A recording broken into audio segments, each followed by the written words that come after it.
শ্রীকৃষ্ণের জন্মাষ্টমী উপলক্ষে ফাইনালি আমার ঘরে আরও একটা নতুন সিংহাসন কিনে নিয়ে আসলাম। আর এই সিংহাসনটা আমি কোথা থেকে কিনেছি, কত টাকা নিয়েছে, সবকিছু আজকের ভিডিওতে তোমাদের সাথে শেয়ার করব। হ্যালো এভরিওয়ান, সবাই কেমন আছো? আশা করি অনেক বেশি ভালো আছো, আমরাও ভালো আছি। জন্মাষ্টমীর আয়োজন কি সবার কমপ্লিট করা হয়ে গিয়েছে? আমার কিন্তু কিছু কিছু বাকি আছে। আজকে যেহেতু ফ্রাইডে, আজ সবার ছুটির দিন, আজকে সবকিছু রেডি করে ফেলবো।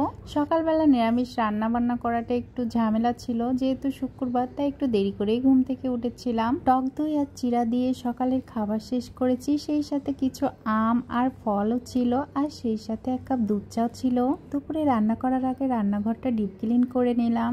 দুপুরের মেনুতে ছিল পুঁই পাতার বড়া, মুগ ডাল, আর সেই সাথে ছিল আলু সয়াবিন মিটের তরকারি। খাওয়া দাওয়া শেষ করে 2:30-3টার দিকে বেরিয়ে পড়েছে। আমি আর সরকার মশাই বাচ্চাদেরকে রেখে যাচ্ছি। নীল গিয়েছে ওর বম্মা বাসায়, আর কিয়ন্তি আছে ওর মামার সাথে বাসায়। আমি আর সরকার মশাই রিক্সায় করে মেট্রোতে চলে গেলাম, আর ওইখান থেকে মেট্রো রেলে করে আমরা চলে আসছি স্বামীবাগ ইসকন মন্দিরে। এখন অনেক কাজ চলছে, অনেক বছর হয়েছে মন্দিরে আসা হয় না। আজকে এসে দেখি এখনো অনেক কাজ বাকি আছে। তো উপরে গেলাম, ওইখানে দেখি জন্মাষ্টমী উপলক্ষে অনুষ্ঠান হচ্ছিল। কিছুক্ষণ সেখানে থাকলাম, তারপর পুরো মন্দিরটা একটু ঘুরে দেখে আসলাম। মন্দিরের ভেতরে অনেকগুলো দোকান আছে, তোমরা চাইলে তোমাদের পছন্দ মতো সবকিছু কিনে নিতে পারো।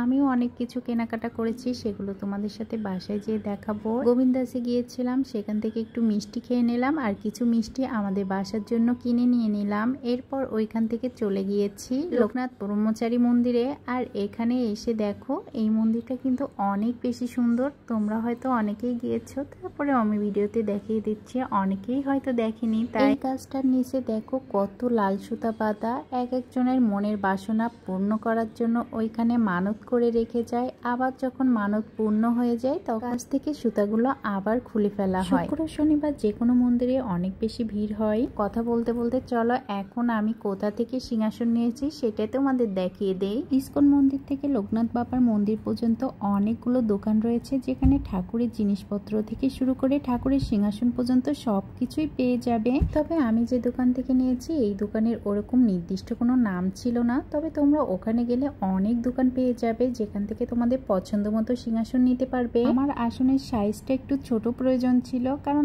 আমার বাসায় আরো একটা ঠাকুরের সিংহাসন রয়েছে। আমার ঠাকুরের আসনটা চেয়েছিল 6,000 টাকা, অনেক দাম দর করার পরে 4,800 টাকায় আমাকে দিয়ে দিয়েছে। ফাইনাল পালিশ করার জন্য আধা ঘন্টা সময় চেয়েছিল। সিংহাসনের দোকানের পাশে একটা মাসি বসে, যার কাছে ফুল বেলপাতা থেকে সমগ্র পুজোর সামগ্রী পাওয়া যায়। এই জিনিসটা আমার ভীষণ ভালো লেগেছে। আমি 50 টাকা দিয়ে পুরো পুজোর সামগ্রী কিনে নিয়েছি, আর সেই সাথে আলাদা করে 2টা পদ্ম ফুল আর আকন্দ ফুলের মালাও নিয়ে নিয়েছিলাম। আসলে ঢাকাতে তো ওইভাবে পাওয়া যায় না, তবে এই এলাকাতে অনেক কিছু পাওয়া যায়। একটা সিএনজি নিয়ে আমরা বাসায় চলে এসেছি। ফ্রেশ হয়ে আসতেই না আসতেই আমার মেয়ে সবকিছু খুলে দেখা শুরু করেছে। এই যে কালারফুল কুমকুমটা দেখতে পাচ্ছ, এটা কিন্তু আমরা ছোটবেলা ব্যবহার করতাম। মাত্র 50 টাকা নিত, আর এখন 200 টাকা দিয়ে নিয়ে আসছি। দোকানে যে একটা গোপাল সোনাকে কোলে নিয়েছিলাম, এত সুন্দর গোপাল সোনাটা। কোলে নেওয়ার পরে ওকে আর আমার কোল থেকে নামাতেই ইচ্ছা হচ্ছিল না, মনে হচ্ছিল আমার বাসায় নিয়ে যাই। যদি গোপাল সোনার কৃপা হয়, একদিন না একদিন আমার ঘরে